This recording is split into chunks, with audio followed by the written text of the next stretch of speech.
Hello and welcome to the latest episode of Performer on Record, the official podcast of Performer Magazine. We're happy to have you back. This is episode 5, and we've got some really cool stuff coming up. First on the docket is our latest interview with our cover artist this month for the print edition, Ben Kweller. He's back with a new record. It's on Coke Bottle Green vinyl, which is really cool, and we've had a chance to listen to it front to back, and it's really awesome. Ben's a great songwriter. We had a really cool conversation. We're going to share a snippet of that, but you can read the entire interview in the latest issue and online at performermag.com. After that, we'll take a quick break, hear a word from our sponsor, and then we've got another interview with our previous Elixir Strings Artist of the Month, Town Meeting. They're a really cool Americana rootsy rock band from here in the Boston area, so it's a nice treat to talk to a group that's sort of local to us. We don't get to do that often. Coming up, looking ahead to the future, we've got a special edition of the podcast coming up before the end of the month here with our holiday buyer's guides. We'll feature a ton of new products that we got this year that we recommend across all categories for live audio, pro audio, recording gear, musical instruments, all the stuff that we recommend. So we'll get that out hopefully for Black Friday sales time. And then looking even further ahead, we've got another print issue on the way for December, and then we'll see what the new year brings. Before we get to the new year, though, let's take a moment and thank our sponsors. This podcast is brought to you by our premier sponsor, Elixir Strings. We only use Elixir Strings here at Performer because our protective coating keeps our strings full of life better than any other brand we've ever tried. And when we're reviewing stomp boxes, amps, and recording gear each and every month, we don't want anything distracting us from the job, like the hassle and expense of constantly changing out our guitar strings. And we know that you don't want anything getting in the way of making your music either. So say goodbye to corrosion, dirt, sweat, gunk, and oil buildup with Elixir Strings. Their proprietary featherweight coating acts as a great barrier against tone-killing buildup on guitar strings, allowing you to get lost in your music.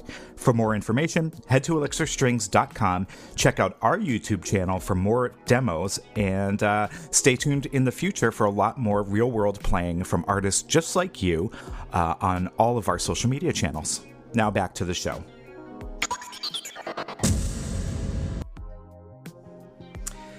And we're back. Bit of bad news. We are expecting a vocoder here at the office shortly, and I was planning to annoy everybody and do the entire episode's voiceover using the vocoder, but it looks like that's not going to happen. So instead of delaying this episode getting up online, maybe we'll have a special treat for a future episode, an entirely vocoded episode, after which you will all probably write in with furious hate mail, but you know what? I gotta have some fun. So anyway, before I ramble on any further, let's cut it there. Let's head over to the Ben Kweller interview. We'll give you a snippet of that, and then we'll catch up with you before we head into the town meeting interview. So here we go. We'll kick it over to Ben. Well, thanks for hopping on here. I appreciate it. Yes, of course, man. I'm really psyched to talk to you. And I'm assuming that you guys are performermag.com as well, right? Yes, correct. Yep. Yeah, because it's just funny because as a total DIY indiepreneur, as I've been calling myself, I thought of that over COVID. I'm like, I'm a fucking indiepreneur, dude. I'm not going to lie to you. I'm going to go ahead and steal that word from you unless you've already trademarked it. Isn't that nice? I like it. I think it's pretty good. I coined that shit. Wow. But so I went when Kenny said, "Hey, Performer Mag wants to talk to you." I'm like, "Oh, right on," because I have heard about it, and then I went to the website and immediately saw some nerdy things that I'm like, "Ooh, I got to read that article about key insurance concepts." You know what? We try to make insurance fun. Well, and you sure did, and I also enjoyed that you got a kick out of the word inland marine, much like myself back in 2002 when I first had to get inland marine insurance for the first time. It's an odd one. I appreciate what you guys are doing because it's very much the world that I live in, because one of my favorite things is mentoring other artists as well, and I've been able to do that with the Noise Company, which is my label and management company, and, there's real world situations and things that are otherwise super boring that we have to deal with as musicians if you're going to make this a career, Well, I think you mentioned something important, which is if you're going to make this a career. Because I think there's a lot of bands who get into this and they think, oh, it's all going to be fun and games, trashing hotel rooms, and they don't really understand that this is a business and you have to treat it as such. You know what I mean? You know what I mean. Oh, yeah, I know. I totally know. And that's really, like, the number one thing that I first tell up-and-coming artists when they come to me, and they're like, dude, like, how do you do it? How do you, last in this world and, and keep making the music you want and all that? And my kind of main thing is, well, I first say, like, if you're good at something else, like, you might want to pursue that, at first, just to see. But if you don't have a backup plan and music really is, like, the thing, then, like, now you're talking, because that's kind of how it has to be. So do you think it's detrimental for artists to have sort of a fallback? Does that mean that they're maybe not as committed as going, full steam ahead? No, I don't think it's detrimental. In fact, I mean, I think a fallback is great because the chances are music as your primary is going to be very difficult. Yeah. And I've had lucky breaks, here and there, but I've been so freaking persistent, and I really never, I don't know. There's so much to it, and every artist is so different because, like, yeah, I came up in a much different time as well. There wasn't social media in the early 2000s. Like when I was coming up in New York, and it was like me and the Strokes and the Moldy Peaches and like that whole sort of garage revival thing that was happening. It was really just like stapling flyers to lampposts, So how are you distributing stuff back then? Because I seem to remember getting like a hand-burned CDR of your stuff, maybe in like 2000 or 2001 or something. Yes. Yes, I mean, that was it. That was burned off of my first Macintosh computer. I had a blue and white Power Mac Pro Power. I wanted the iMac, one of the fruity colored iMacs, but the guy at the Apple store, or whatever the store was, it wasn't even an Apple store. I don't even think they had Apple stores yet. No. It was just a computer store. And he said, if you do music, you really got to get the tower, because you can, like, upgrade the megabytes and all that, And at the time, it probably seemed really fast with only, like, a few gigs, like, Yeah, I remember those old G3 towers with, like, a 300 megahertz processor.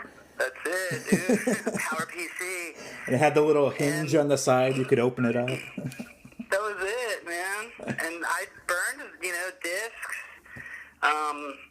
Well, it was kind of crazy because, before, like, in my previous life, of which I've had a few, I feel like, at this point, like, it was my band Radish, when I was a teenager, and when I moved to New York in 99, technically we were still signed to Mercury Records. Yeah, so you had label support behind you, right, at that point? Well, or no? Radish did. Right.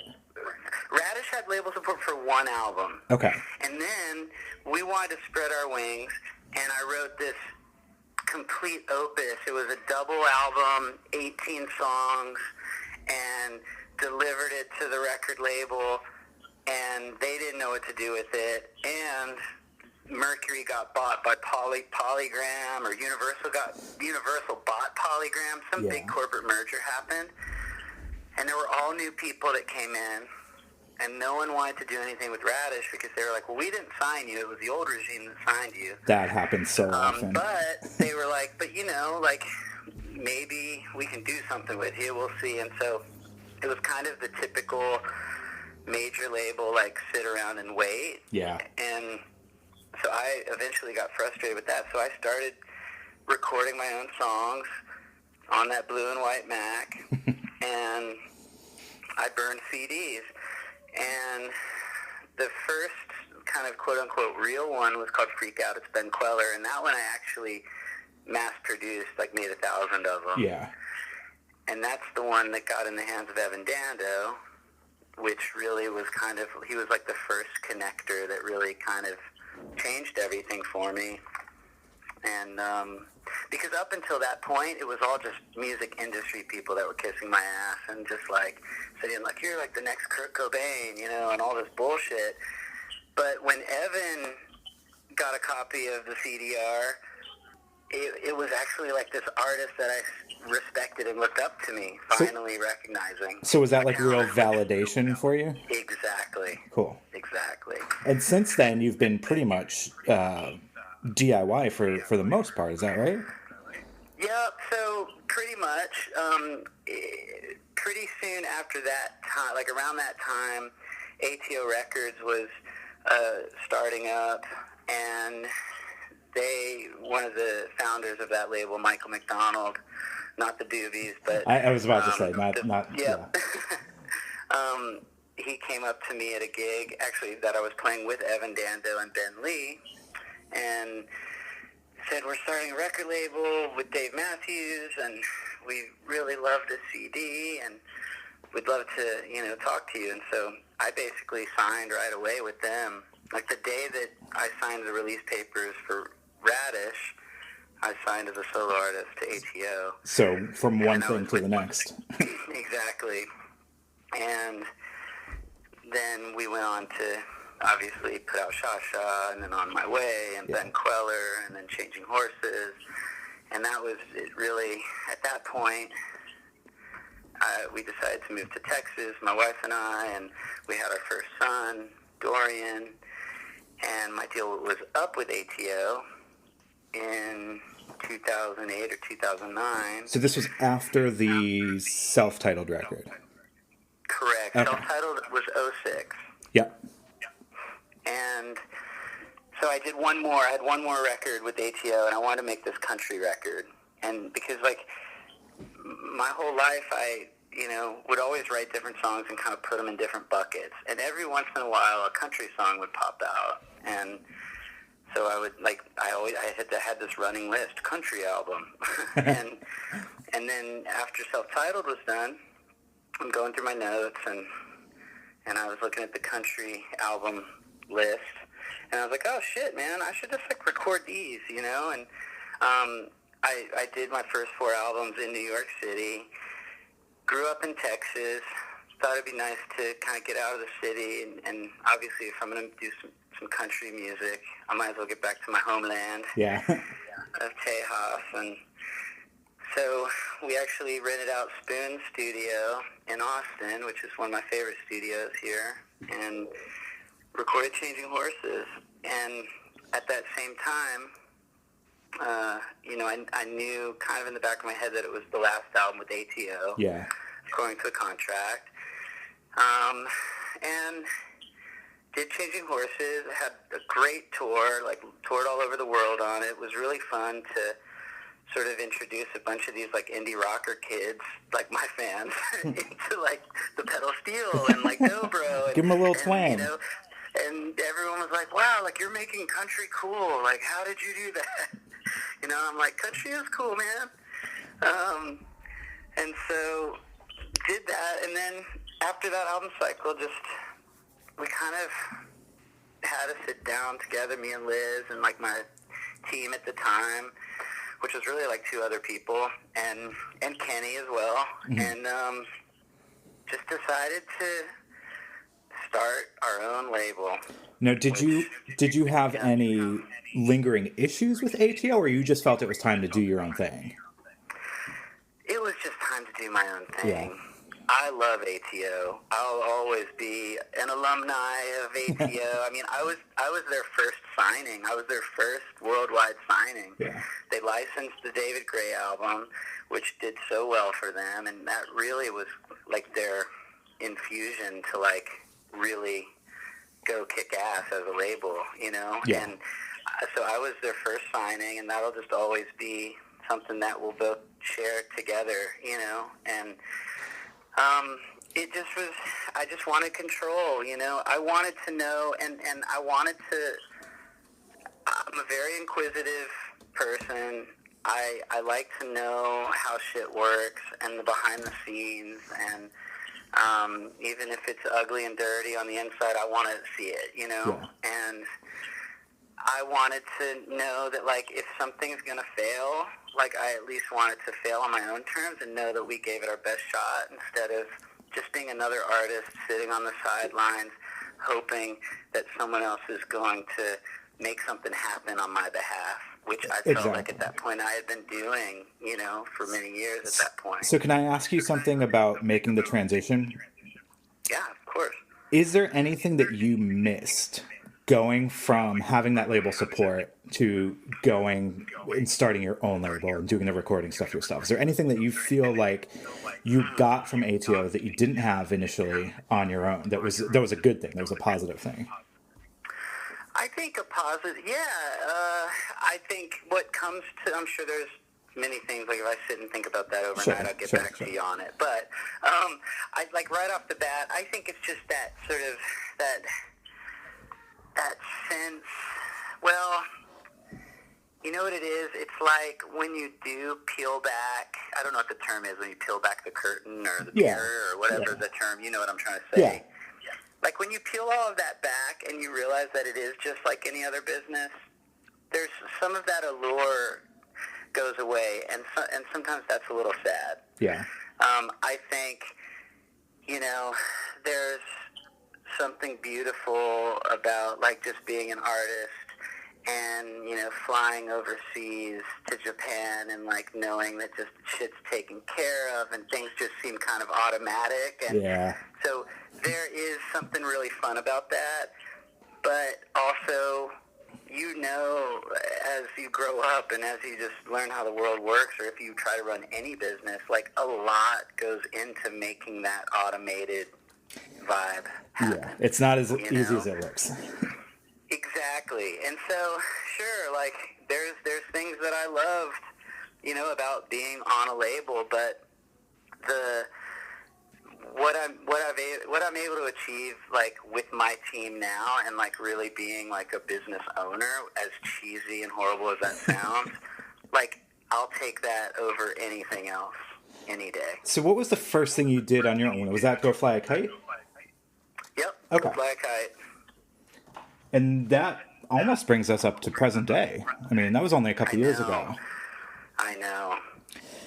So I've got to. Lots changed. I've got to ask the big question. 2020 has been kind of a cluster for most people. How have you been holding up? And is that kind of what spurred the new record, or was it already in the works before the new world? record was already in the works. Okay. Yeah, like I was actually gearing up. Like 2020 was going to be like super kick ass. And did you have a tour planned like everyone else? Exactly. I had great touring stuff planned, and, like through the summer, and actually perhaps biggest of all, like what I was most excited about was I was flying to England to write with Ed Sheeran for his new album. Oh boy, and that got canceled. Dude, I was supposed to leave like March 20th. Oh no. It was right when everything happened. It happened. Yes. And so, anyway, that, of course, that was actually the biggest bummer for me personally, just because I was so excited for that. Sure. You know, and he's a great writer and a great friend, and just to, you know, that invite meant the world to me, and you know, hopefully we'll make it happen again. But yeah, I mean, there was a lot, but it's kind of funny because And like me and Lizzie were kind of laughing about it last night, like, because everyone obviously is asking, like, how's the music business, you know? And it's almost like we're so used to reinventing the wheel. I know. COVID's just another fucking thing. Well, that's the thing. When everything shut down, who were the first people to pop up with a new business plan? It was all these bands doing live stream concerts. They're like, all right, I got to make a buck somehow. Exactly. I know. They're like, I'll figure out Zoom. Sure. Yeah, I'll figure it out. Exactly. So, were you able to record before things shut down, or have you been kind of recording since? Okay. So, yeah, I recorded... Hey, actually, hold on real quick. Let me grab something.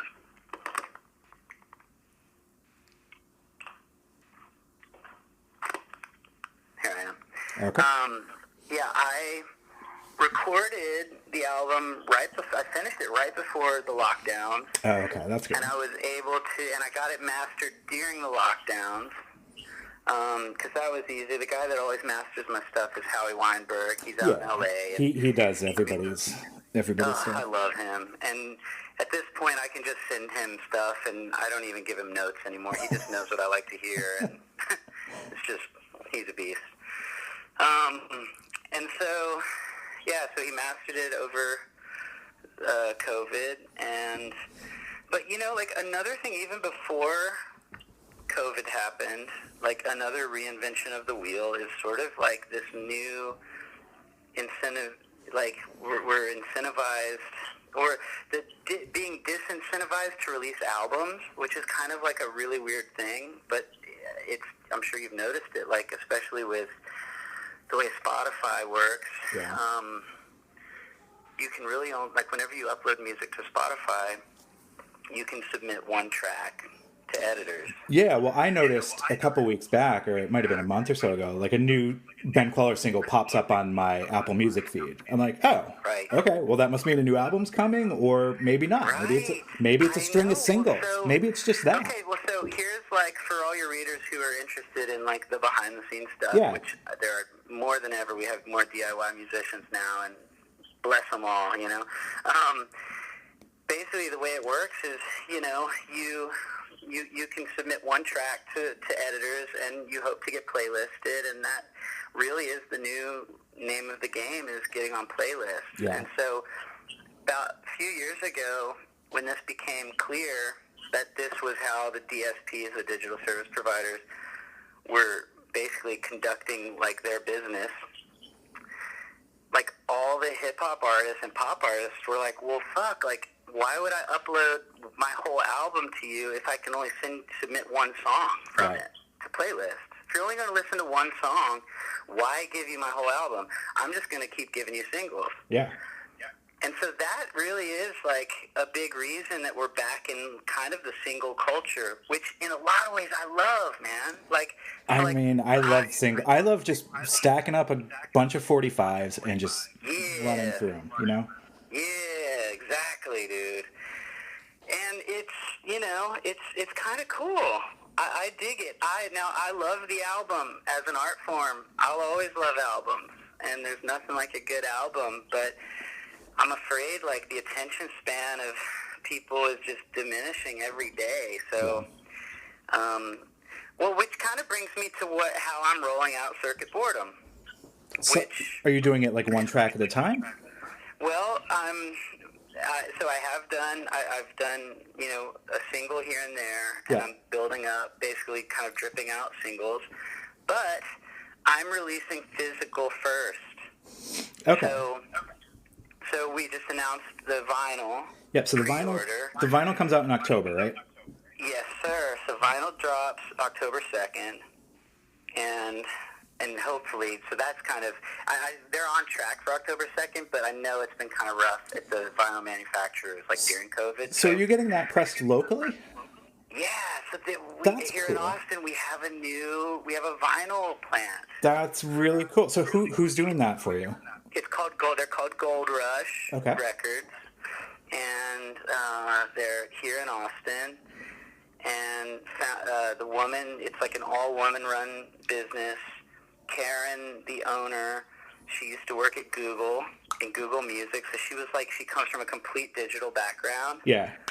And similar to kind of the story behind my new album. I mean, her whole thing was like she was fed up with digital, so she went completely the opposite way. And so the way that I'm, dropping Circuit Boredom, which is basically, it has just sort of become this album all about the lockdowns in a lot of ways, because all we are doing is staring at our screens. Yeah. So I'm basically trying to push the vinyl out to give my fans something tangible and real. And then we're going to drop the album digitally on the DSPs on January 1st to slam the door on 2020. So literally at midnight, when everyone's awake, the new Ben Kweller album will be live on all the Very DSPs. Cool. Hopefully it'll bring us better luck in 2021 than we've had this year. I know. Hoping so. So that's awesome. Now, how did the recording process differ for you at all from your previous work? I know you were able to do it pre-COVID, but was there anything different this time around, or was it kind of the same process that you like? The process was, it was similar to how I've recorded things in the past. But, it was actually, I guess as an album, it was a little different, because basically I recorded it with me and my drummer, John, who is, he was actually the drummer in Radish. That's John Kent, right?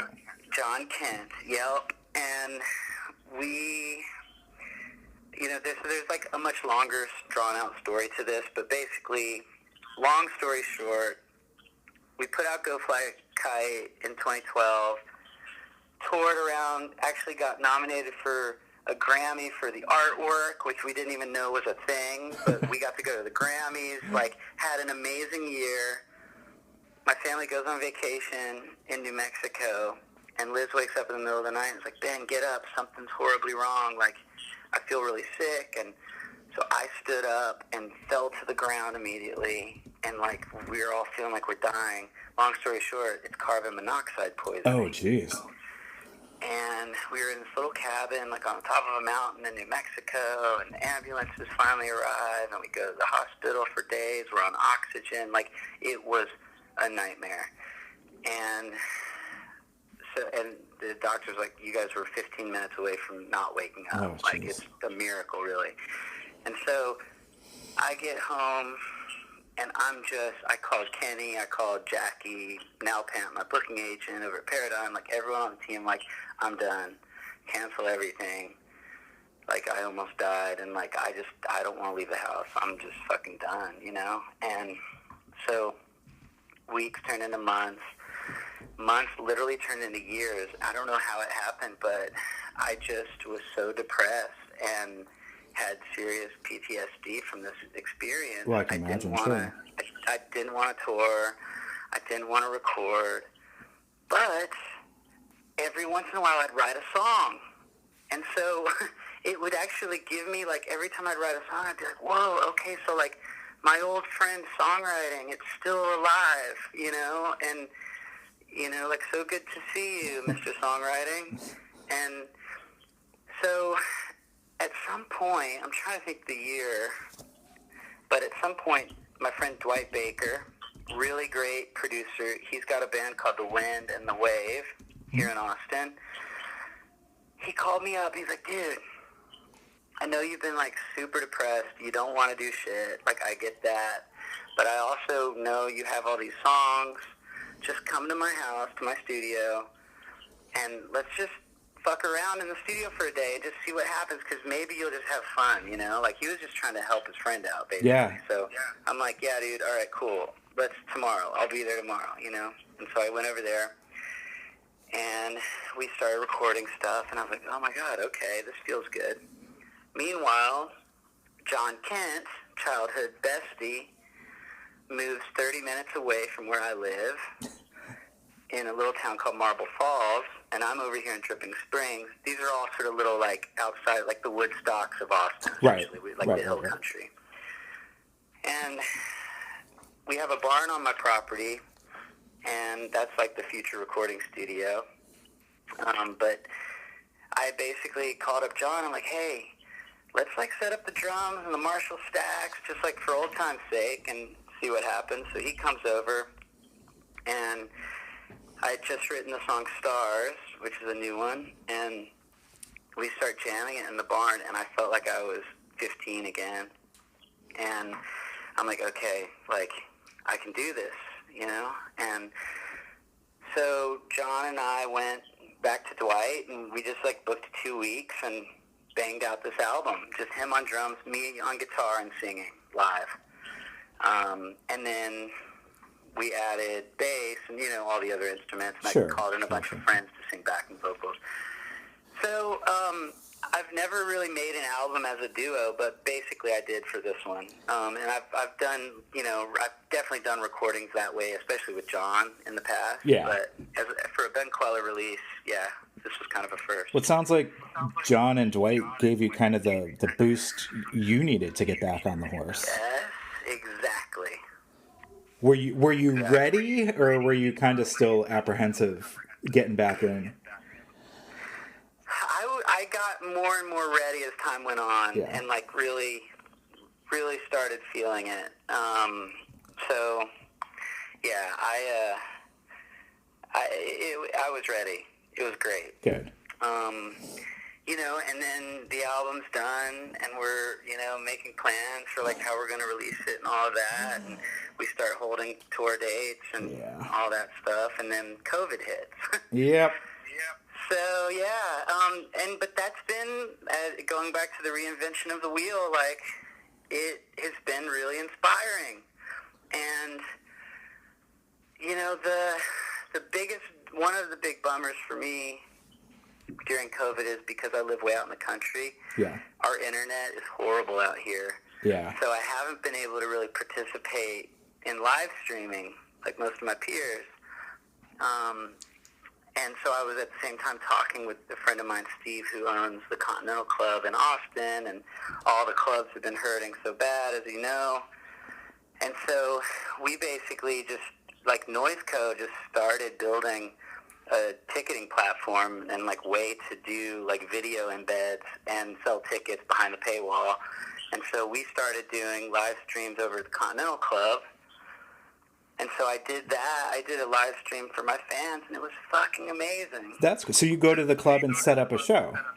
So I did a show from the club. So, like, that's kind of the whole thing. Like, all of my friends are like, dude, look, I'm just, like, live streaming from the couch, you know? Look, it's awesome. And I'm thinking, well, I wish I could do that. But then I was like, but you know what? Like, fuck that. Like, that's actually, like, not helping anybody in the music, like, ecosystem, you know? So I was like, there's got to be a way that we can, like, support venues, support sound people, video people, you know, designers, like, get guitar techs working again, like, how, you know, so it was cool. It really was a big success. I just did that, like, 2 weeks ago. That's awesome. I know there's some stuff floating around in Congress, and there's those Save Our Stages petitions and things, but it's going to be a tough road back for the live industry, for sure. Oh, for sure. I mean, we're based out of Boston, so there's clubs here that have already announced permanent closures, which is, it's tough to swallow, you know, but I don't know. We'll see how things shake out. Yeah. But, you know, it sounds like you're doing well. It sounds like you're staying positive, which is great. We've had a lot of different responses from artists. There are people who are really down and not feeling creative, and there are people who are the exact opposite, who are like, look, this is a time for me to really dig in. Totally. So totally. I feel like it's just made me, I mean, like the entrepreneurial spirit like is fully alive and well. And so, you know, one thing that, well, we just kind of sat down, we were like, okay, well, what are some things that I, as Ben Kweller, can do, and like, what can I provide my fans right now, you know? And so we actually started doing, you know, and I get a lot of fans that like would love to just chat with me, whether it's about the music industry because they're starting out, or just creatively, like as a producer, like they just want my ears for an hour, you know, or whatever it is. So we started doing these like one-on-one hang sessions, like Zoom hangs. Mm-hmm. And so I've been doing a few of those a week, which has been really fun, and getting to know like a lot of my fans personally. And then I noticed that a lot of people were booking those because, like, someone would be like, hey, like, it's my wife's birthday, so I want to book this one-on-one session so we can, like, have, like, a birthday party. And then I would, like, sing, you know, a few songs for them and for the birthday girl or whatever. And then I realized, holy shit, like, no one can have birthday parties. Yeah, no. So I started doing these birthday songs on my website. So, you know, just, like, trying to think of just different products that, you know, my fans respond to, and it's been so fun. Well, the creative mind never sleeps, apparently. That's it, dude. Well, I'm looking forward to getting the new album, I'll tell you that. I appreciate you still doing what you do and staying true to it. I've been a huge fan of your songwriting, like I said, probably since I first got that burned CD in a dorm room 20 years ago, you know? Yeah, dude. Love that. So that was our recent interview with Ben Kweller. If you haven't had a chance, go check out the new record, Circuit Boredom. It is available for order on vinyl, like we said, and probably hitting all the digital services soon. Now we're going to kick it over to the next interview with the Boston-based Americana group Town Meeting, again, who was recently our Elixir Strings Artist of the Month, and who we also worked with on a really cool video project with a QSC digital wireless mixer too, the TouchMix 16. So if you haven't seen those videos, head to our YouTube and give the interview a listen. Coming up.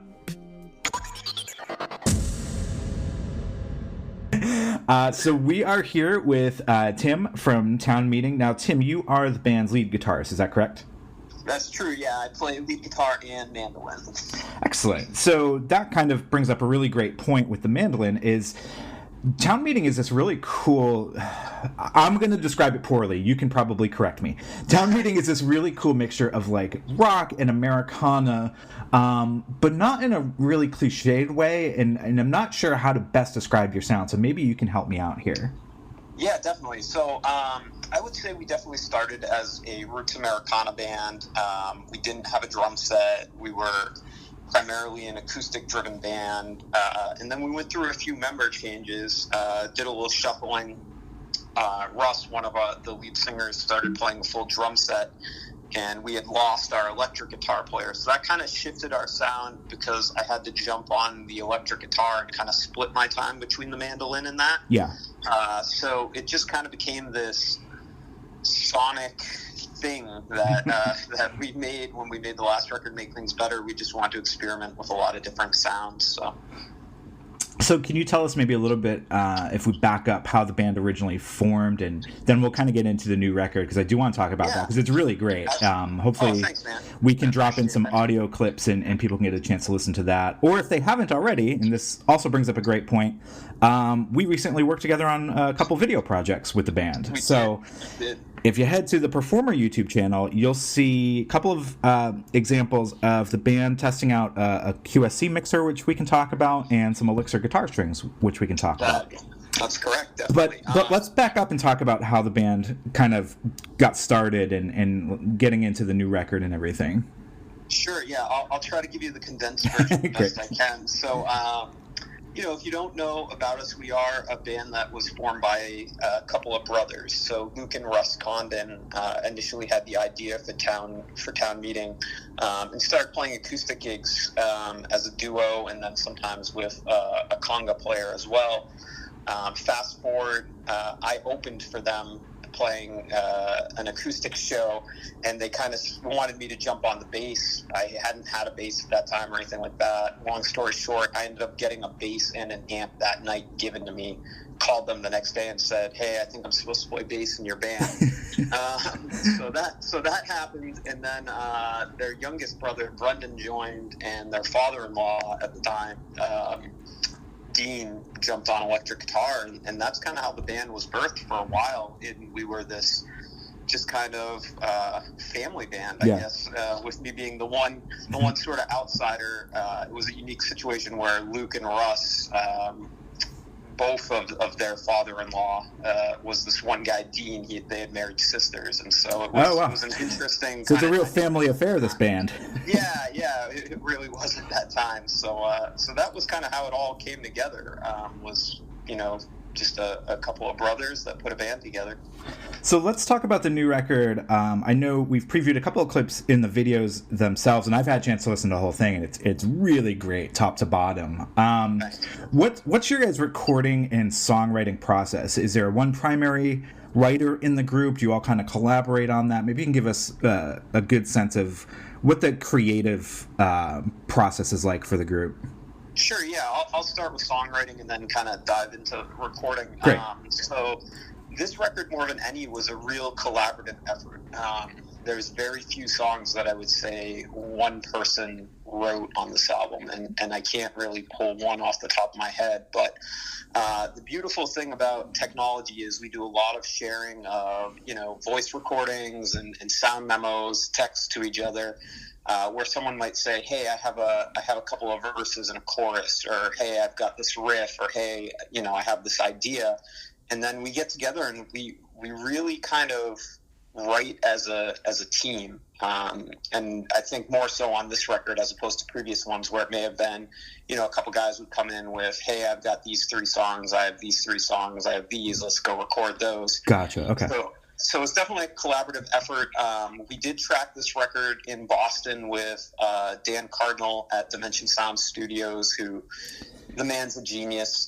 He's worked with some bands that you may know. He's worked with Josh Ritter, Darling Side, Lake Street Dive, Ballroom Thieves, to name a few. And it's a pretty good track record to have. Yeah, and so he helped produce, make things better, and he actually made the record better through his production. So we just have a lot of trust for Dan and a lot of respect for Dan and his opinion, and he really helped shape the songs. So question for you on a songwriting front. You said that the previous efforts have been more someone will come in with a song.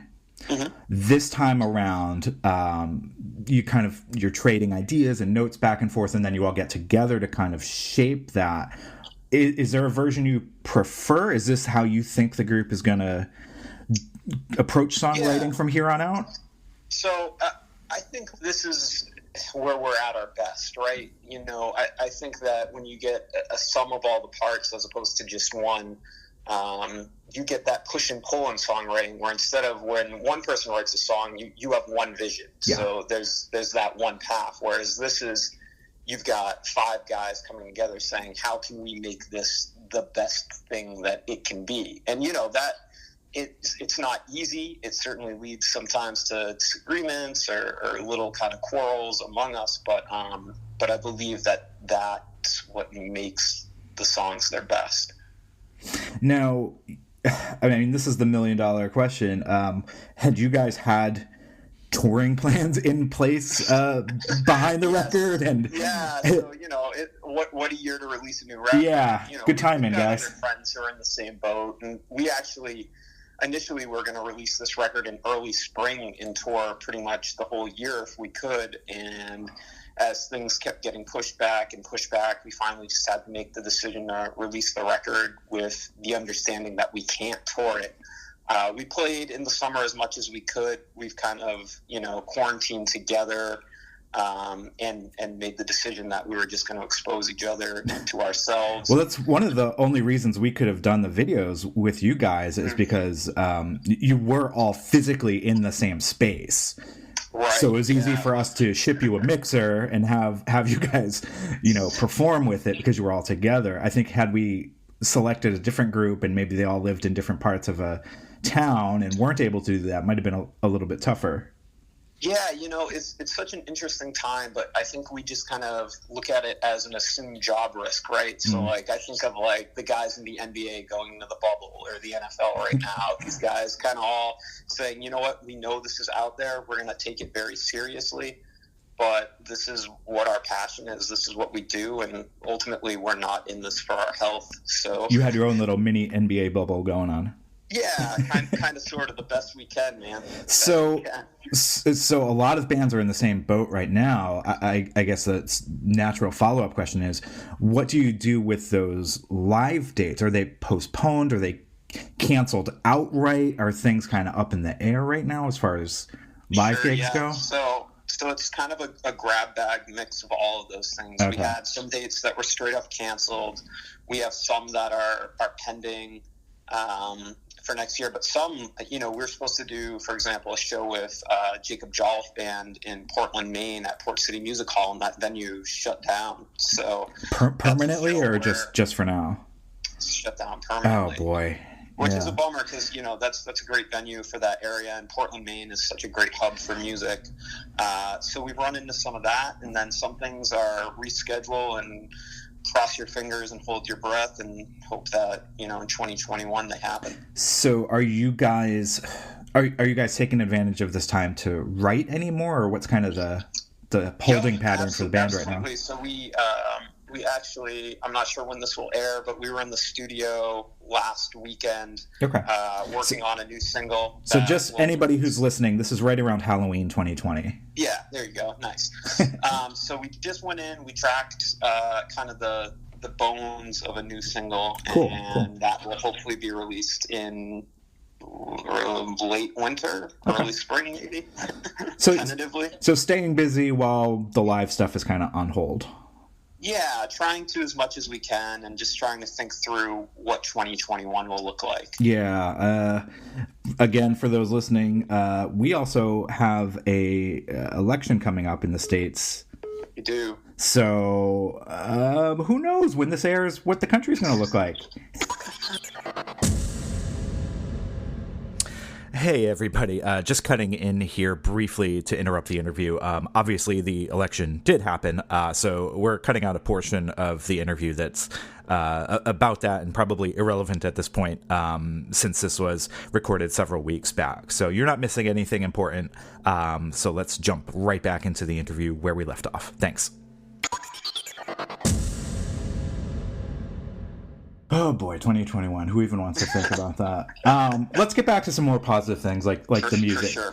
Can we get into a little bit more of the recording process? Because this album, sonically, it's really, I'm trying to think of the right word. It's really sharp and crisp. And I think one of the hallmarks of working with, like you said, a producer who knows what they're doing is bringing out the best in the band from a sonic perspective. So is there anything that you guys did differently, either from a miking standpoint or from a tracking standpoint, to kind of get the sound on this record that maybe you haven't done in previous recording sessions?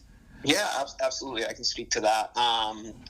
Being the guy that plays electric guitar in the band, I can tell you this record more than any, we thought hard about guitar tones for each individual song. So everything from, do we want to use a telly and get that twang, or do you want a jangly strat tone here, or, when should we use something with humbuckers and go that route?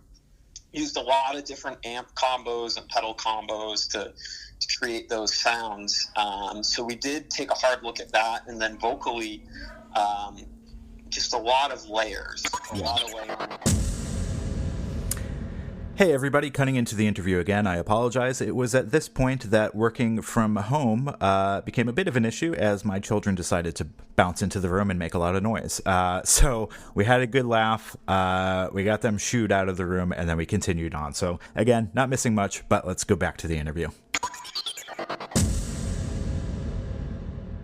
I will say, from a listener perspective and someone who's recorded vocals before, there's a real tightness to that. And maybe that's due to the familial relation, as it were. But that's something that really stands out, along with all the guitar tones, absolutely. But there's just a crispness to this